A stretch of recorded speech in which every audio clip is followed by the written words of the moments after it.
రాజధాని పేరుతో భూములు తీసుకునేటప్పుడు అరచేతిలో వైకుంఠాన్ని చూపించారు. నిర్వాసితులు ఏది అడిగితే అది ఇస్తామన్నారు. ఇంటికో ఉద్యోగం అన్నారు. అంతర్జాతీయ స్థాయిలో అభివృద్ధి చేసిన రిటర్నబుల్ ప్లాట్లు ఇచ్చి కోటీశ్వరులను చేస్తామన్నారు. ఇలా ఎన్నో చెప్పారు. 11 ఏళ్లు దాటినా ఏమీ చేయలేదు. ఇప్పుడు మరోసారి భూ సమీకరణ అంటూ మరో 7 గ్రామాల్లో భూములు తీసుకోవటానికి చంద్రబాబు ప్రభుత్వం సిద్ధమైంది. వాళ్లకు కూడా ఇవే మాటలు చెప్పి మరోసారి మోసం చేసేందుకు కూటమి ప్రభుత్వం రెడీ అయింది. 2014లో చంద్రబాబు అధికారంలోకి రాగానే రాజధాని అంటూ వివిధ ప్రాంతాల పేర్లు లీకులిచ్చారు.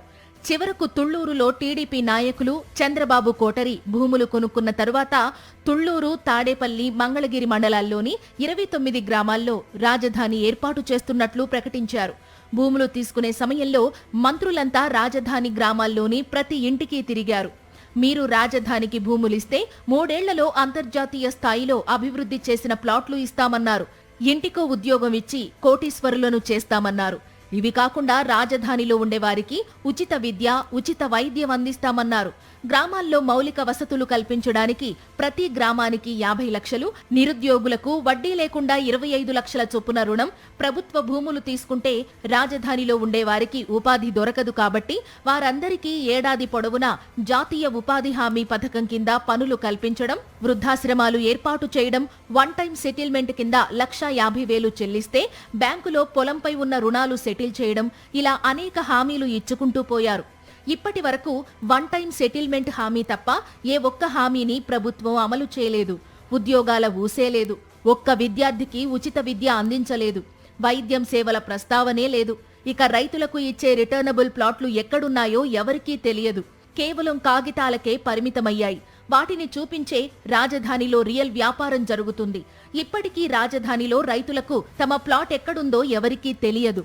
ఎన్నో చెప్పి ఒక్క హామీ కూడా అమలు చేయకుండా రైతులను చంద్రబాబు ప్రభుత్వం నిలువునా ముంచేసింది. ఇక చంద్రబాబు మళ్లీ అధికారంలోకి వచ్చి ఏడాదిన్నర అయింది. గతంలో తీసుకున్న 53,000 ఎకరాలు సరిపోవంటూ చంద్రబాబు కొత్త రాగాన్ని అందుకున్నారు. అమరావతి, తాడికొండ, తుళ్లూరు మండలాల్లో మరో 34,964 ఎకరాల భూమిని సమీకరించాలని నిర్ణయించారు. దీనికి సంబంధించి అధికారులు గ్రామ సభలు కూడా నిర్వహించారు. గ్రామ సభల్లో రైతులు ప్రభుత్వానికి చుక్కలు చూపించారు. గతంలో 53,000 ఎకరాలు తీసుకుని ఆ రైతులకు ఏం న్యాయం చేశారంటూ దుమ్ము దులిపేశారు. దీంతో చంద్రబాబు ప్లాన్ మార్చారు. 7 గ్రామాల్లో భూములు తీసుకోవాలని కేబినెట్లో తీర్మానం చేశారు. అమరావతి మండలంలో వైకుంఠపురం, పెదమద్దూరు, యండ్రాయి, కర్లపూడి, లేమల్లె గ్రామాలు, తుళ్లూరు మండలంలో వడ్డమాను, హరిశ్చంద్రాపురం, పెదపరిమి గ్రామాల్లో రైతుల నుంచి 16,562 ఎకరాల భూమిని సమీకరించాలని భావించారు.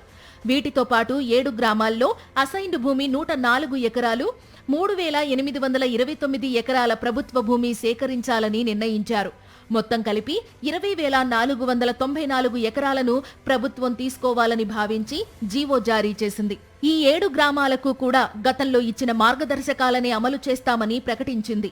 అంటే 3 ఏళ్లలో అభివృద్ధి చేసిన రిటర్నబుల్ ప్లాట్లు, ఉచిత విద్య, వైద్యం, ఏడాది పొడవునా ఉపాధి, వడ్డీ లేని 25 లక్షల రుణంతో పాటు అనేక హామీలు అమలు చేస్తామని చెబుతుంది. 11 ఏళ్ల క్రితం ఇచ్చిన హామీలే ఇప్పటి వరకు అమలు చేయలేని ప్రభుత్వం ఇప్పుడు అదే హామీలను అమలు చేస్తామని రైతుల నుంచి భూములు తీసుకోవడానికి సిద్ధమవుతున్నారు. ఇదే నేపథ్యంలో 29 గ్రామాల రైతులకు ఇచ్చిన హామీలు అమలు చేసి తమ ఊర్లకు రావాలని తేల్చి చెబుతున్నారు 7 గ్రామాల రైతులు.